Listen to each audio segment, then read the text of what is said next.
Shalom Bapak Ibu Saudara yang diberkati Tuhan. Selamat pagi. Kita bersyukur kepada Tuhan karena pagi hari ini Tuhan memberikan kembali kita kesempatan bersama-sama beribadah secara online. Dan saat ini kita mau belajar satu bagian firman Tuhan. Kita mau membaca firman Tuhan. Tetapi sebelumnya saya mengajak kita semua untuk satu di dalam doa. Mari kita berdoa.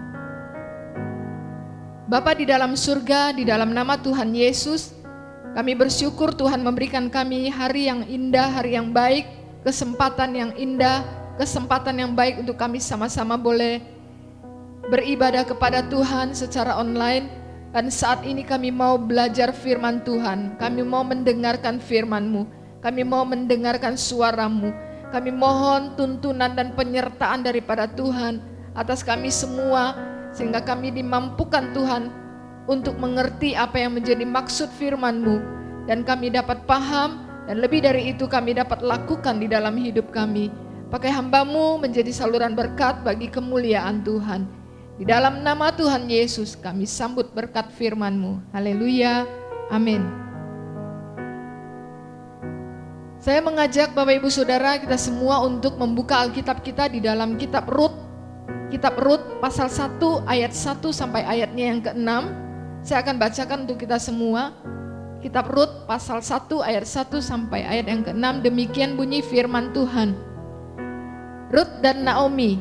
Pada zaman para hakim memerintah, ada kelaparan di tanah Israel. Lalu pergilah seorang dari Betlehem Yehuda beserta istrinya dan kedua anaknya laki-laki ke daerah Moab untuk menetap di sana sebagai orang asing. Nama orang itu ialah Elimelek. Nama dua anaknya Mahlon dan Kilion. Semuanya orang-orang Efrata dari Betlehem Yehuda. Dan setelah sampai ke daerah Moab, diamlah mereka di sana.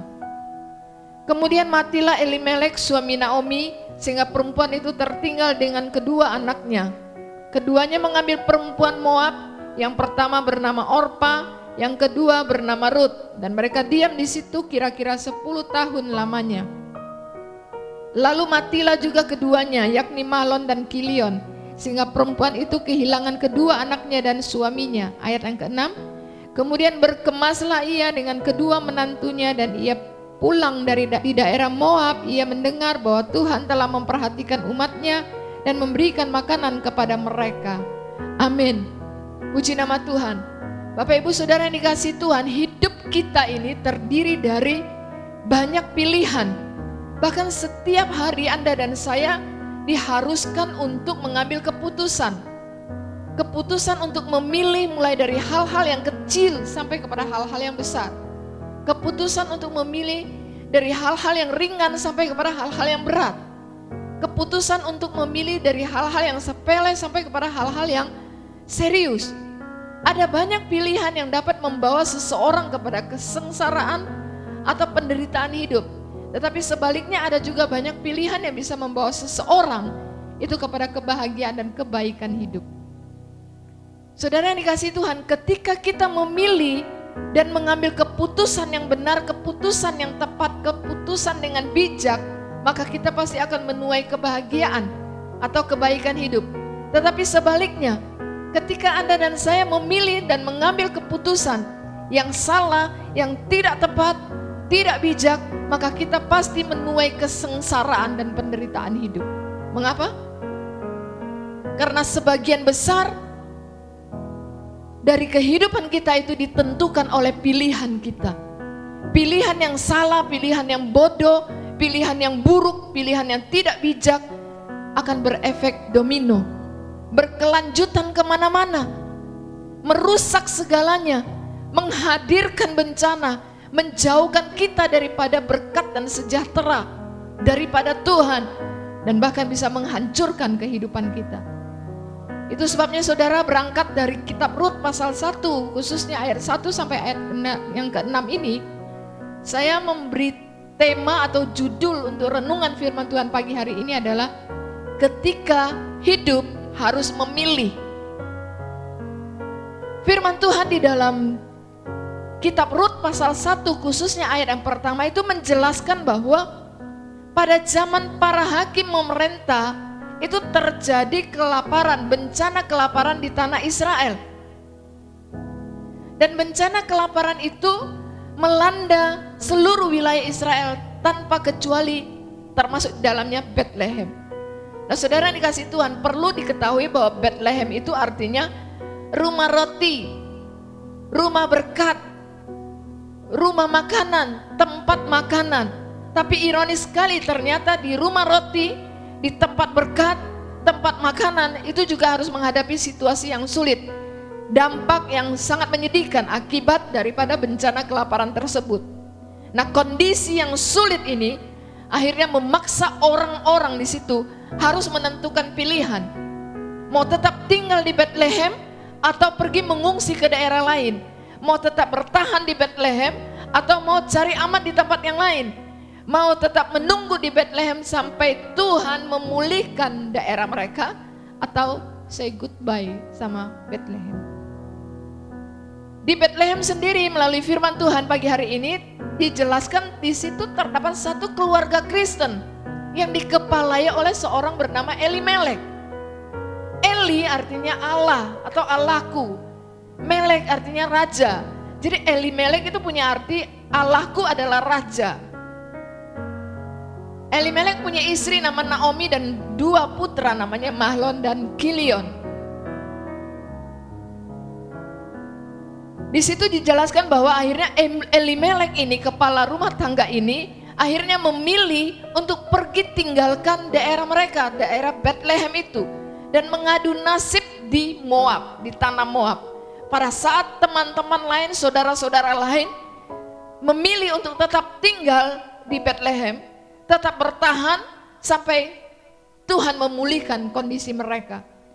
Mengapa Moab yang dipilih Elimelek sebagai tujuan dia mengungsi? Alkitab tidak menjelaskan, Alkitab tidak memberikan alasannya. Tetapi kemungkinan besar di Moab itu tidak terjadi kelaparan pada waktu itu. Saudara yang dikasih Tuhan, bangsa Moab ini adalah bangsa yang tidak kenal Tuhan, tidak menyembah kepada Tuhan Allah Israel. Bangsa Moab ini adalah satu bangsa yang tidak diizinkan Tuhan untuk masuk di dalam kumpulan jemaat Tuhan. Mengapa? Jika di dalam Ulangan pasal 23 khususnya ayat yang keempat, saudara dan saya akan menemukan alasan mengapa mereka tidak diizinkan masuk di dalam kumpulan jemaat Tuhan. Karena apa? Karena mereka dikatakan tidak menyambut umat Israel di dalam perjalanan mereka keluar dari Mesir dengan minuman, dengan makanan, dengan roti, dengan air, tidak disambut. Bahkan mereka, bangsa ini, bangsa Moab ini pernah mengupah Bileam bin Peor dari Petor untuk mengutuki umat Tuhan. Di sanalah Elimelek mengajak Naomi dan kedua anaknya mengungsi. Saudara yang dikasih Tuhan, Elimelek memilih dan mengambil keputusan pergi ke Moab tanpa bertanya dulu kepada Tuhan, tanpa meminta petunjuk daripada Tuhan, tanpa melibatkan Tuhan, bahkan mungkin tanpa berdoa meminta kepekaan daripada Tuhan. Dia harus milih yang mana, dia harus bagaimana. Satu tindakan yang bertentangan dengan arti daripada namanya. Allahku adalah raja, harusnya dia percaya bahwa Allahnya itu adalah raja yang sanggup memelihara dia, tetapi itu tidak ada di dalam Elimelek. Dikatakan bahwa akhirnya mereka menetap di sana, mereka diam, mereka tinggal di sana. Tidak lama kemudian matilah si kepala rumah tangga ini. Sehingga Naomi tinggal bersama 2 anaknya, Mahlon dan Kilion. Dan kedua putranya akhirnya harus menghadapi pilihan. Dan pilihan yang mereka ambil adalah mereka mengambil perempuan-perempuan Moab untuk menjadi pasangan hidup mereka. Dikatakan setelah 10 tahun, maka matilah juga Mahlon, matilah juga Kilion, sehingga tertinggal sekarang Naomi, Orpa, dan Rut, 3 orang janda. Naomi setelah mengalami semua pengalaman pahit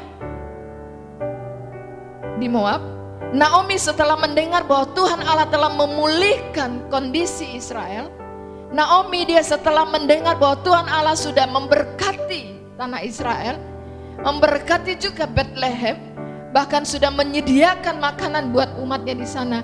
Kemudian Naomi memilih atau memutuskan untuk memilih pulang ke kampung halamannya.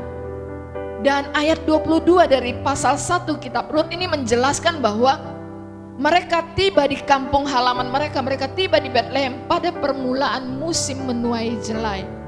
Ada satu catatan yang baik sekali buat kita adalah bahwa tidak pernah ada kata terlambat bagi seseorang untuk bertobat. Ketika dia sudah jauh daripada jalan Tuhan, ketika dia sudah keluar melenceng jauh daripada kebenaran, maka tidak ada kata terlambat untuk dia pulang kepada Tuhan, kepada jalannya Tuhan.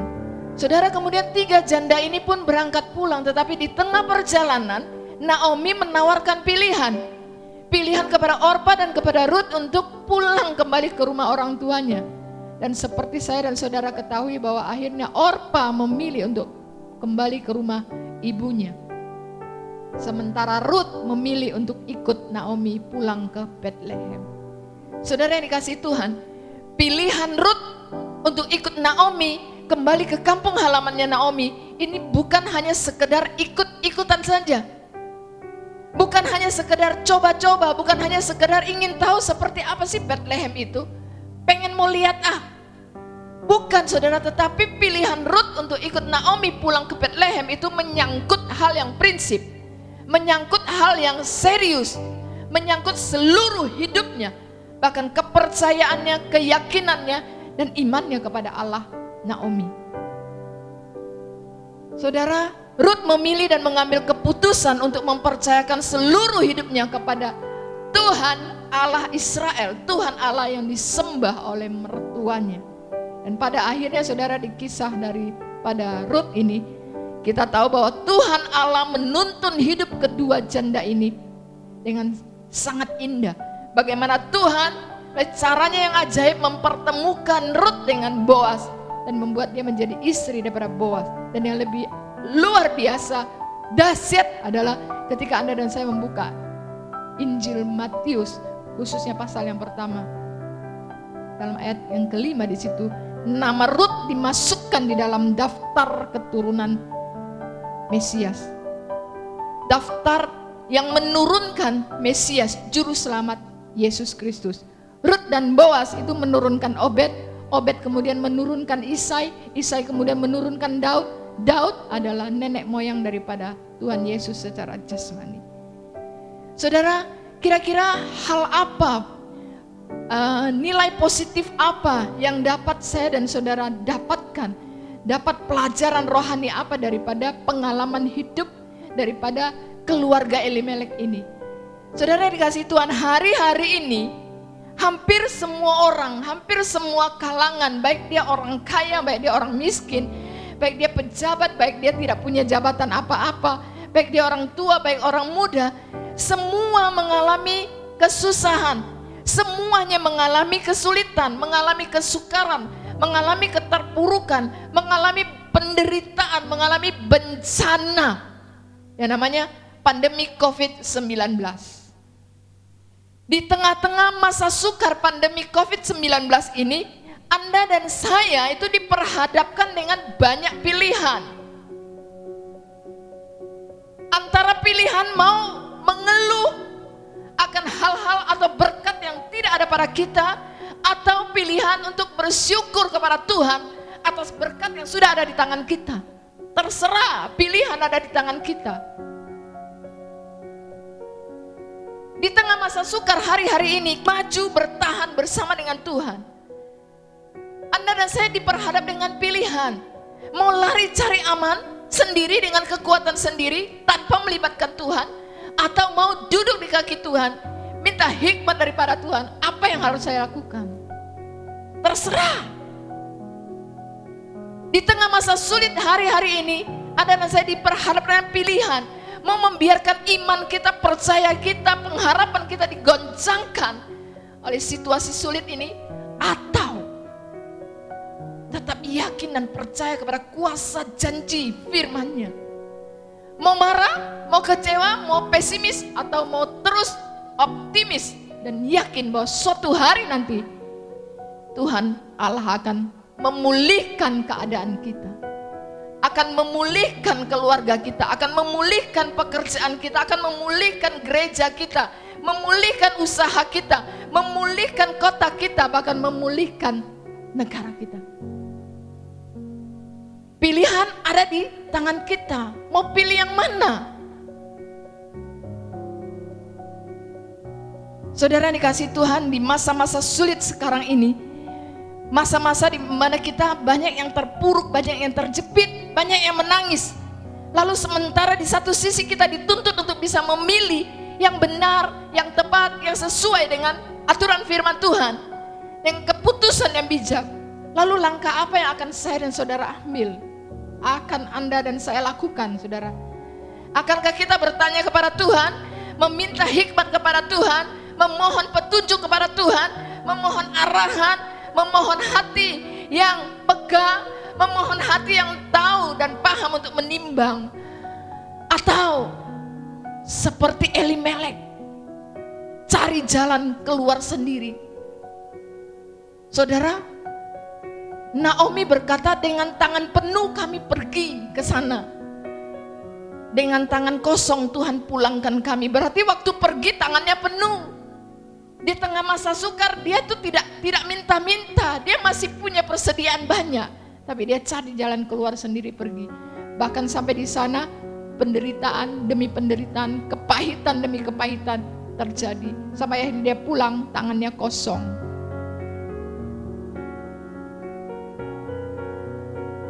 Tentu yang dibutuhkan adalah kerendahan hati, humble, untuk bertanya kepada Tuhan dan menerima setiap jawaban dari Tuhan.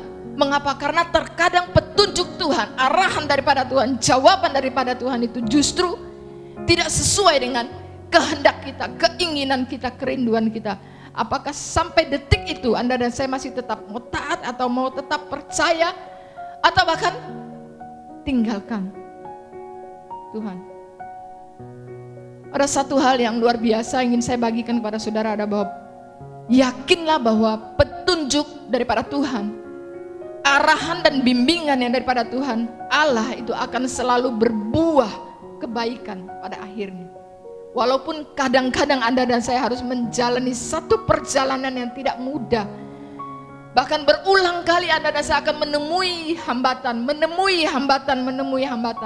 Tetapi yakinlah bahwa tuntunan tangan Tuhan itu akan membuat perjalanan kita akan berakhir dengan amazing. Persis seperti tuntunan tangan Tuhan di dalam perjalanan hidup Naomi dan Ruth. Bapak Ibu Saudara yang dikasihi Tuhan, ada satu ayat firman Tuhan yang luar biasa indah buat Anda dan saya pagi hari ini. Mengakhiri firman Tuhan pada pagi hari ini adalah di dalam Ulangan 30 ayat 19b. Dengar baik saudara. Ulangan 30 19b bunyinya adalah, pilihlah kehidupan supaya engkau hidup, baik engkau maupun keturunanmu. Sekali lagi saya bacakan, pilihlah kehidupan supaya engkau hidup, baik engkau maupun keturunanmu. Ini adalah wejangan sekaligus tantangan tentang memilih kehidupan dari seorang hamba Tuhan bernama Musa ketika ia sedang membekali umat Tuhan, umat Israel, demi menyongsong babak baru kehidupan mereka di tanah Kanaan. Kiranya hari ini juga firman Tuhan, wejangan ini sekaligus menjadi tantangan bagi saya dan saudara tentang memilih kehidupan demi menyongsong babak baru kehidupan kita yang lebih baik, yang lebih indah, yang lebih mulia di dalam Tuhan. Amin. Ketika hidup harus memilih. Lalu ketika Anda dan saya ditanya mau pilih yang mana? Ulangan 30 19b ini memberikan jawaban buat kita. Pilihlah kehidupan supaya engkau hidup, baik engkau maupun keturunanmu. Amin. Kiranya firman Tuhan pada pagi hari ini memberkati Anda dan saya, menjadikan saya dan saudara anak-anak Tuhan yang tidak pernah tidak melibatkan Tuhan di dalam mengambil setiap keputusan kita. Puji nama Tuhan, mari kita berdoa mensyukuri firman Tuhan. Kami bersyukur kepadamu Tuhan untuk berkat firman-Mu pada pagi hari ini bagi kami semua. Satu lagi pelajaran yang luar biasa Tuhan berikan kepada kami. Nasihat daripada firman-Mu, supaya kami di dalam menentukan pilihan kami, di dalam kami mengambil setiap keputusan dalam kehidupan kami tidak pernah tidak melibatkan Tuhan. Kami selalu meminta hikmat dan petunjuk daripada Tuhan, sehingga kami tidak salah arah, kami tidak salah jalan, tetapi kami ada tetap di relnya Tuhan, tetap pada kebenaran. Terima kasih Tuhan, tolong kami, mampukan kami untuk kami dapat melakukan setiap kebenaran firman Tuhan di dalam kehidupan kami, di dalam pengiringan kami kepada Tuhan.